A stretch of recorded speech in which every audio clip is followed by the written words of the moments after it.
Hi everyone, my name is Nicole. Welcome to my channel, Nickels with Nicole. I'm so glad you're here.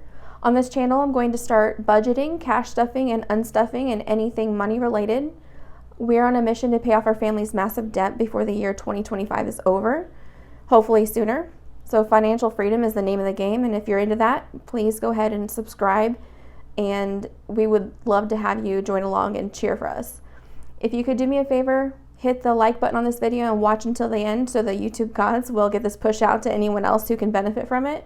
I really loved all the videos I've seen that helped me jump right into this, and I would appreciate it so much if you could see it all the way through. Now let's get into it. In this video, I'm going to show you the 7 things that our family did to kick off our debt-free journey.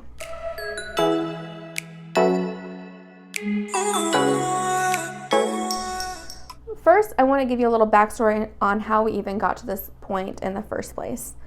Everyone has a little bit of a story, so here's ours. The last few years, we were in the YOLO mindset, and we wanted us and our kids to have lots of fun and memories. And at the time, which was in the beginning of 2020, I would say that was the beginning of our major debt accumulation. Our family that lives close by were into riding side-by-sides, which are UTVs, and four-wheelers. Here's some pictures of some of the fun we had in them. So it definitely was worth it. But we did not have those already, so we had to go out and buy them so that we can ride together. This was our family fun thing to do. Then by the next year in 2021, we also wanted to go camping with them because 2 of our family members had campers. We were not pursuing a camper, but we happened upon one. The grandparents were selling theirs for a steal, so we saw it as a sign that we were meant to buy it. So we bought it. All of these things were financed, of course. That year, my brother-in-law pulled our camper for us since we had a smaller truck and didn't have the right connections to yet pull the 5th wheel. By 2022, we had to buy a bigger truck, so we bought a bigger, better truck and a vacation package, which I'll talk about that later in a different video. Again, this was a YOLO mindset, and we believed we could afford all the payments because we had been budgeting or tracking our fixed expenses for our bills in a spreadsheet for a long time, and that worked perfectly for that only. But we didn't pay attention to our variable expenses, which were also increasing because of inflation, and because of all of that, we leaned on credit cards to get by on variables. Everything else was being paid with the money we earned, though. But we discovered the hard way that we couldn't really afford this many big toys. Plus, in 2022, after buying the bigger, better truck, we went on a family trip to see my sister and sister-in-law in San Diego for a week. They had lived there for 8+ years, and we had still not been able to visit them. So it didn't matter to me how we got there, I just wanted to get there. So that went on a credit card as well. Now fast forward to September of 2022. It took my partner to say that she was really worried about our expenses. Now, even though we created an awesome budgeting spreadsheet for our fixed expenses, remember, we didn't manage our variable expenses at all. In fact, after bills were paid from our shared checking account, the rest of the money went into each of our own personal accounts, going unmanaged. Since she was really worried, that meant we really needed to sit down and start the process that I'm about to tell you. The entire process took time because it was very emotional. There was a lot of reflection on how we got here, a lot of if we only just ... but we can't regret it because that's what it took for us to hop on the train to financial freedom. That sounded very cheesy, actually. If you know me at all, I'm a pretty cheesy person. If you're going through a debt-free journey or you're already debt-free, congratulations to you. I wish I was on the other end of that already, but at the same time, I'm excited to go through this process. I feel like it took us too long to realize that what we were doing was insufficient. So would you please comment below with your pivotal moment that caused you to realize that a change in what you were doing was necessary? I'd like to hear other people's debt stories.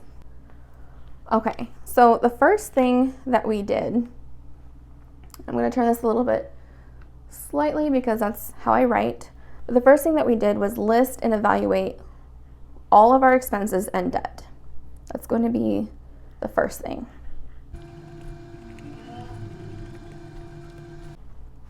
This is really the first step for anybody. it was so important because we had our fixed and debt expenses being paid from different accounts, and you couldn't really see what was going on or what was going where. We needed it all in the same place. So we started by putting it all on paper, then we converted it to a spreadsheet. We sat down together, we brainstormed, made sure we weren't missing anything. We listed all of our income, our fixed expenses like mortgage, water, sewer, trash, electricity, things like that. The things that you pay month to month that don't really change. And we also listed out our debt payments and determined if we had enough left over for variable expenses. Variables are like your groceries, your gas, things that you usually use weekly, but they vary in how much you spend, clothing, things like that. So it was clear to us at this stage that we definitely didn't have enough for variables. And we knew that because that's why we were using credit cards. So we had to make some major moves. So the very next thing that we had to do was cut out our non-essentials. So let's write that down.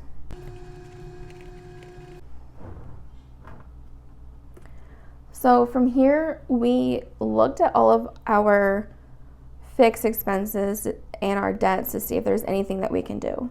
The first thing that we did, which was pretty easy, we whittled down our streaming services to just one.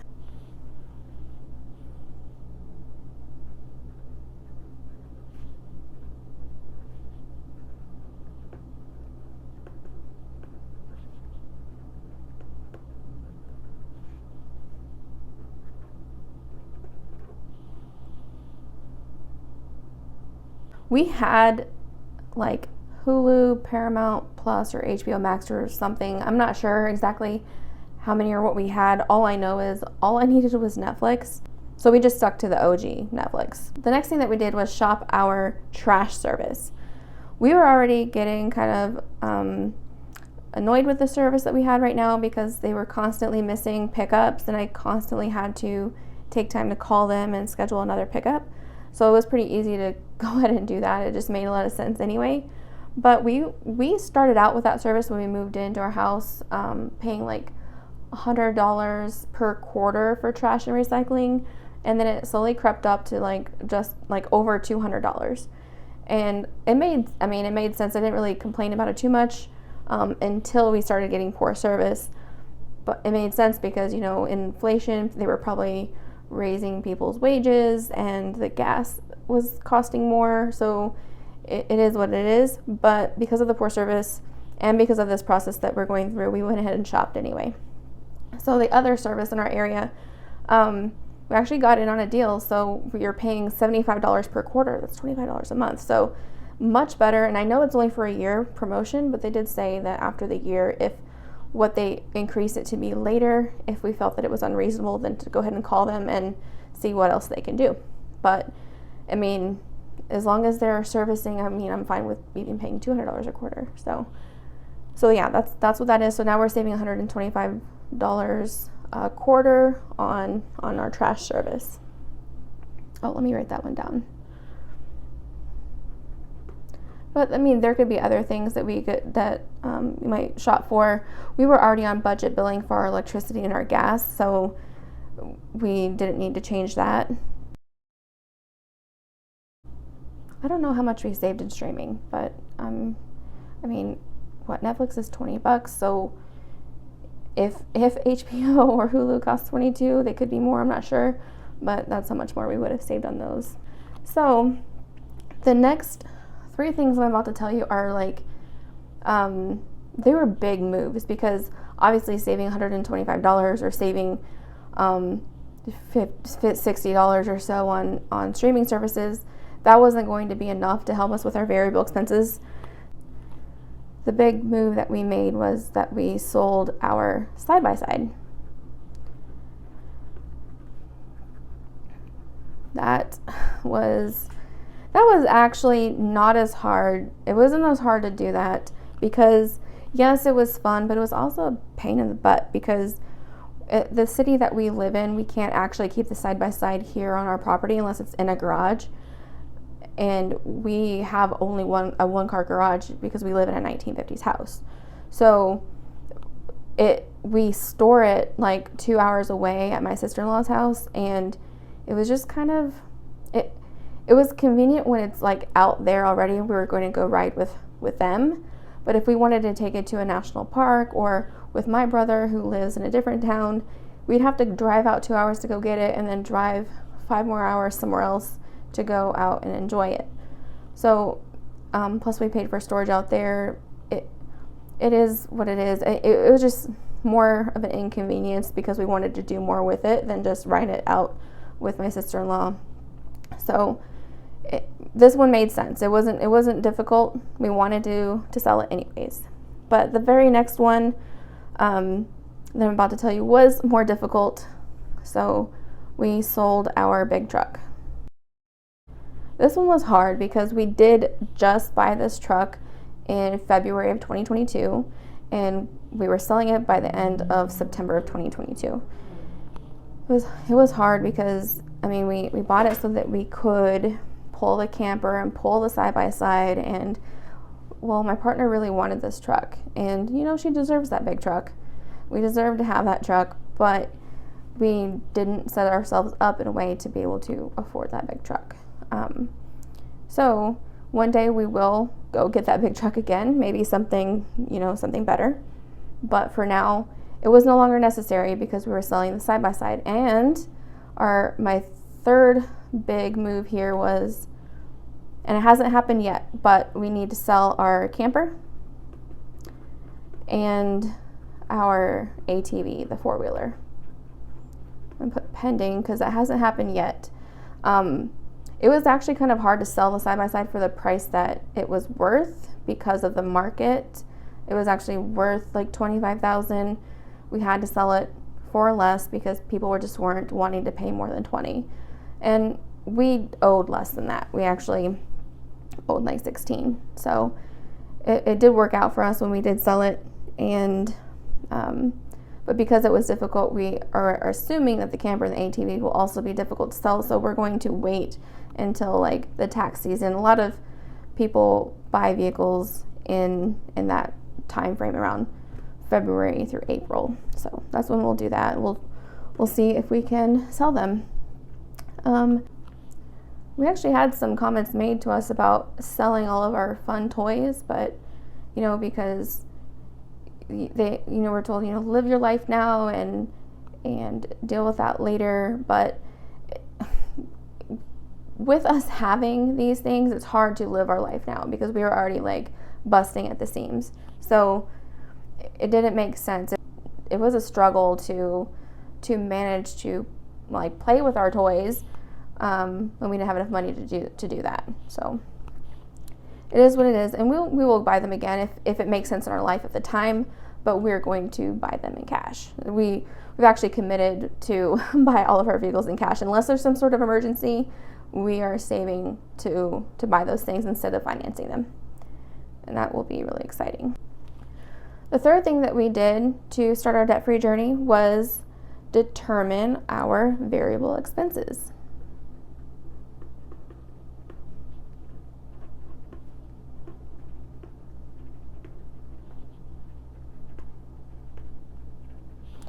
Please excuse my handwriting. I used to have beautiful handwriting in high school, but computers, and I'm not much of a writer, a note taker, so my handwriting is lacking there a little bit. But in this category, when we determine our variable expenses, this is the category that most people overspend in, and we are no exception. Like I said before, this category is the one that killed us. Not only did it go unmanaged, but we made way too many runs for like quick food or drinks from the gas stations, or I got my paycheck now I can go buy that thing on Amazon, without giving a thought to what's coming up and what we're going to need, and pacing ourselves. Not that we couldn't buy those things, but we needed to pace ourselves and then be smart about it. We may not need all of those things, or if we sat long enough, we would realize, I really don't want it. So we started actually, Amazon's a big deal. So if you put things in your Amazon cart, we just started letting it sit there for a few days or a week and wait to see if that's something that we still really need so we can think about it. If we come back to it and we think, oh yeah, I really could still use that, then we'll get it if we had the money. So for variable expenses, what we did is we looked back at our bank accounts for about 2 months. We wrote out what we spent, where we spent it, and categorized it. If we saw gas, we wrote down gas. If we saw like Walmart, then we wrote down groceries and household. We usually buy household and groceries together, but I don't like seeing them together. So since we started paying for those differently, I make separate transactions. It's a little weird, but that's what I do. So we wrote down all of our categories, and then we came up with an average on what we spent in those categories for each month, then divided it in half because we get paid twice a month. Now that we had an idea of what we needed to budget by pay period for each of those categories, we now could then start looking at, well, how much money can we put towards our debt, because minimum payments weren't going to be enough. So we needed to do this process because this was the thing that because this was the thing that was unmanaged. We really needed a solution for our variable expenses. So we came up with the amount that we needed. Now, I'll have another video soon that goes more into detail about the categories we came up with, because we started with some and I combined our everyday variables with our short-term variables, but now I separate them like everyone else who does cash budgeting. But yeah, I'll have a video soon about that. So for anyone who hasn't tracked expenses, I highly recommend it. I knew about this process for a long time, and I always avoided it because I didn't really want to see how much I spent on this or that. But I do now, so we track now, and I actually look forward to it. Like, you might generally know that you eat out a lot, but when you actually add up the total amount of money you spend, that's a game changer. Not that anyone shouldn't eat out with their family and go do that, or have an easy night because you need to relax, but it will cause you to think, oh, I can do that a few less times to save money.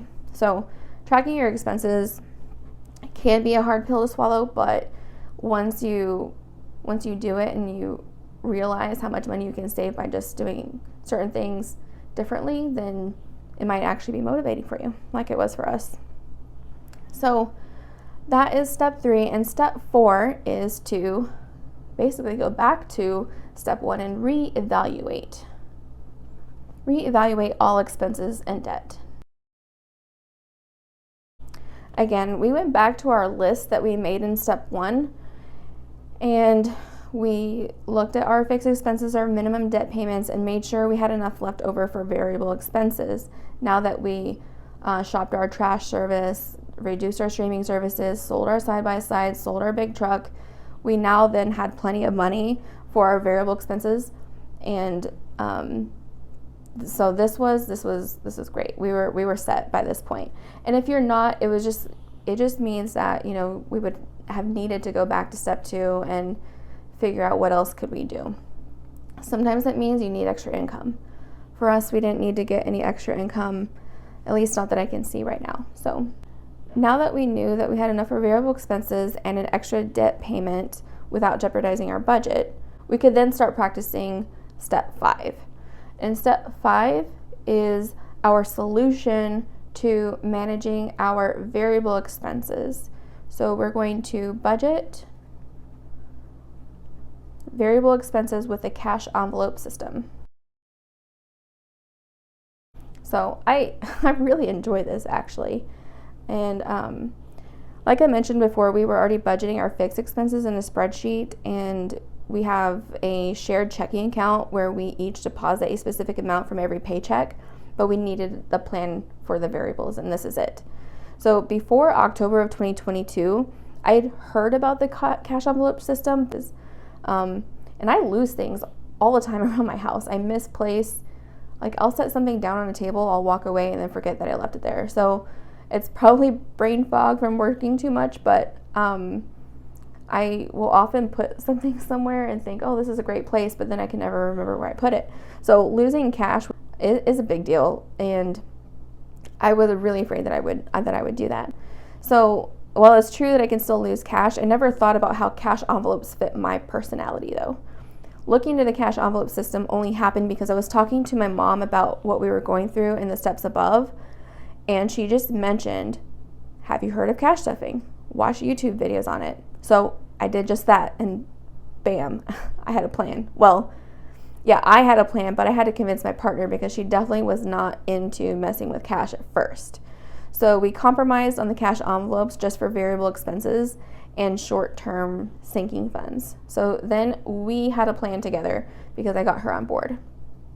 Now, it only took her one pay period to watch us go through that initial process to see the benefits. It triggered us to plan our grocery list, plan our upcoming household supplies, and make a plan for any events that were coming up instead of flying by the seat of our pants. So by the next pay period, she was actually the one who wanted to do the cash stuffing. So it's really funny. Actually, cash stuffing, that part of it is actually just oddly satisfying. And I can tell, like, I could just watch everyone else do their cash stuffing all day long. It's just memorizing and satisfying. I fall asleep to it sometimes. So to understand how much we thought we needed for variable expenses, we came up with our first set of envelopes, and they were like groceries, takeout, gasoline, household supplies, health like medication, personal money, pet food, car maintenance, and family fun. We budgeted for those each paycheck. And we did this starting mid-October all through November and December, and at some point during that time we determined how much extra we were comfortable throwing at debt.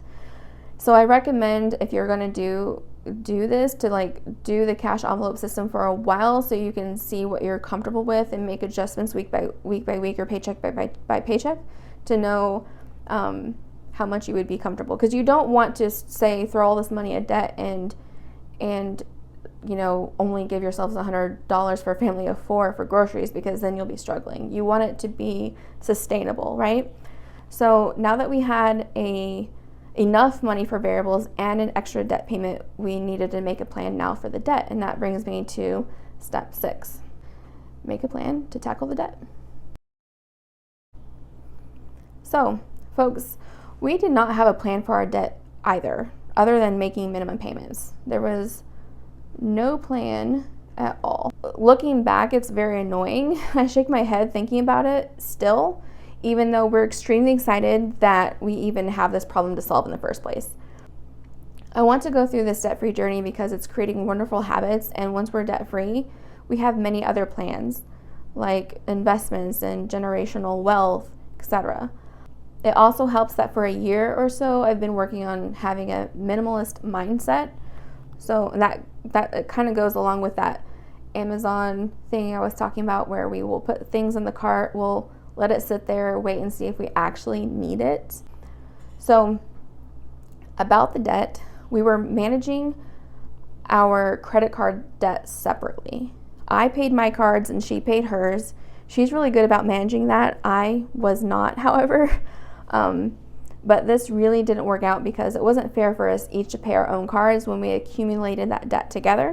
What we did is we built something just like our fixed expense account, which, our bills account that went well for a long time. So we pulled our debt together and we set up a new checking account for that only, to keep it separate from everything else.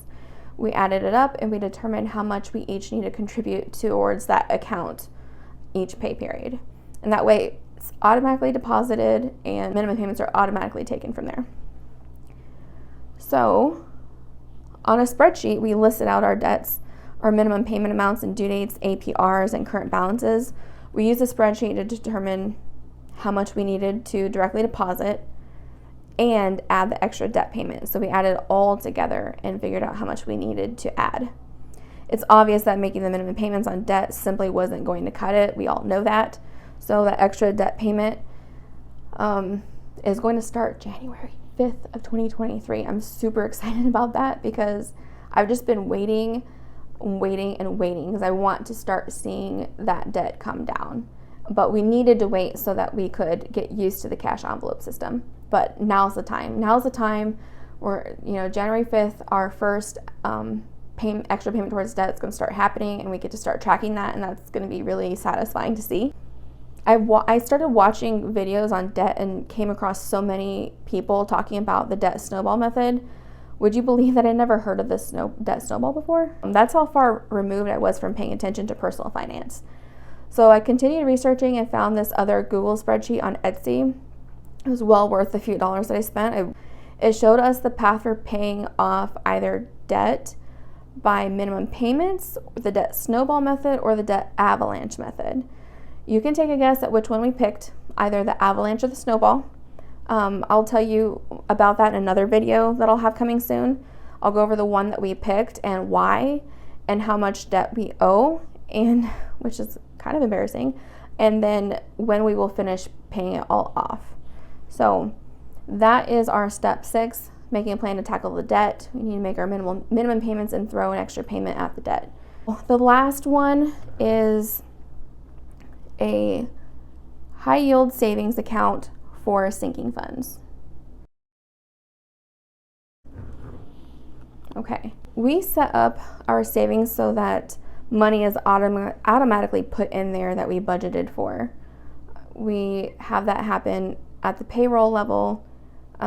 Sometimes your bank account can just do like an auto save, where as soon as you deposit something, then they'll automatically roll money over into your savings.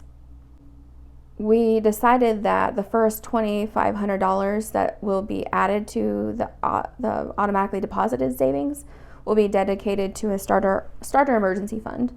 I did listen to or read about the Dave Ramsey method, and a lot of other people saying that $1,000.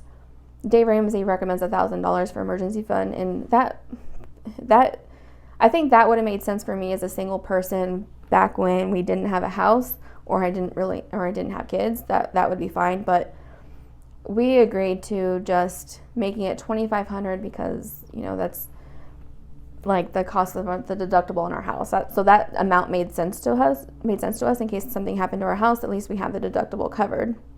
Obviously, that's not going to be enough at all. So that's just that's a starter emergency fund. After we get some debts paid off, we will, contribute way more towards the emergency fund. So we have the a savings account for that, and we're going to start saving for other things in cash. So what we will end up with was probably 2 savings accounts, because I want to keep one for long-term savings like the emergency fund.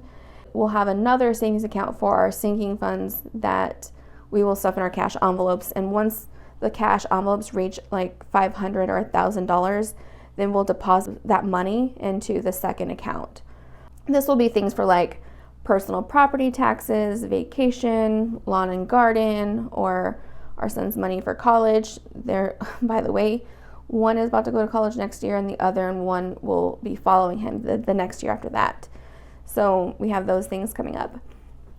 But the second account will be used for things that we will dip into like yearly, that we have plans for, while the other account is for the emergency fund or 1 month ahead fund, things that we don't plan on touching.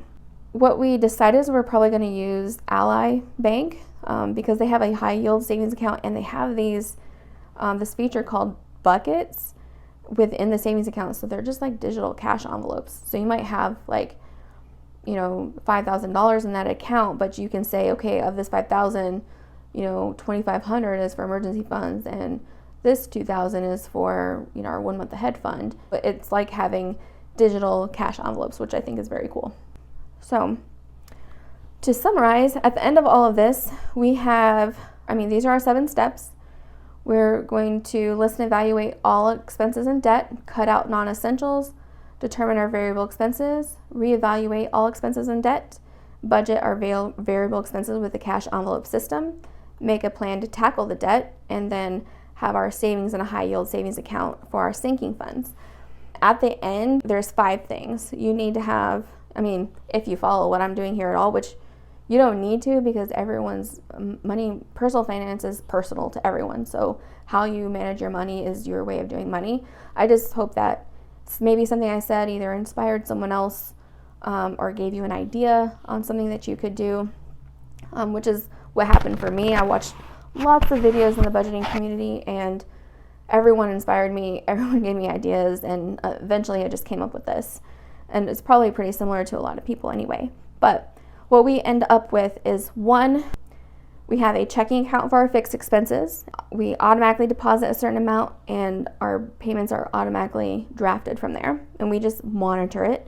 And then two, we have a checking account for our debt payments, and it works the same way as the fixed expenses. The only thing that's not automatically drawn from there is our extra debt payment. We manually make that payment so we can tell it where we want it to go. And again, I'll have a video on the debt account here soon. Then three, we have a savings account for our sinking funds, and potentially another one for the emergency funds. And then four, we have a cash envelope system to manage our variable expenses and our sinking funds. And then five, we each have our own checking account for our personal spending. We have thought about putting our personal spending in an envelope. A lot of budgeters do, and I think I want to do that, but my partner wants to keep hers in her checking account. She is fine with me managing the cash, but with her, she just wants to manage that in her checking account. That's her personal money. So our personal money is whatever we want to do with it. And I'm on the fence. I feel like I'm gonna pull it out, because I notice that I'm more mindful and more intentional with my money when it's in my hands instead of on a debit card. So I don't know. What do you guys think about this? What are your thoughts? Will you add a comment below and just tell me what your thoughts are, if you've had to decide between the two, and ultimately what you decided? So thank you. These are the steps that we went through again, and from mid-October to now, today is December 31st, and we're about to go into 2023. I've been enjoying sticking to the cash envelope system with our variable expenses. I look forward to stuffing and unstuffing. It's quite an obsession. I look forward to paying for things in cash and marking them down in my tracker. I also enjoy using the Fetch Rewards app, actually, to scan my receipts. I saw this from other budgeters on YouTube, and I started doing it. I actually signed up with Budget Me Alex and used her code, and she's very cool. I enjoy watching her videos. When I did that, she received 2,000 points and I received 2,000 points. So the same thing will happen if you use my code, but really use anyone's code. Just make sure you guys get the points. If you're gonna go get the app, you might as well use someone's code if you're gonna do it, so that you can get the bonus points. But what I like about Fetch is I can scan any receipt. It doesn't matter from where it's from, and I get points for just scanning. But then there's bonus points for things that happen to be on their Fetch Rewards. So since I think mid-November until now, we now have like $30, over $30 worth of gift cards saved up on there, and I don't know what we're going to do with it yet. Maybe we will use the gift card and give it to a friend, or take the kids out, or I'm not really sure yet. We might still let it pile up. And anyways, I hope you all enjoyed this video or found it informative. Don't forget to like this video and subscribe if you want to cheer us on, and I will talk to you soon. Bye bye for now.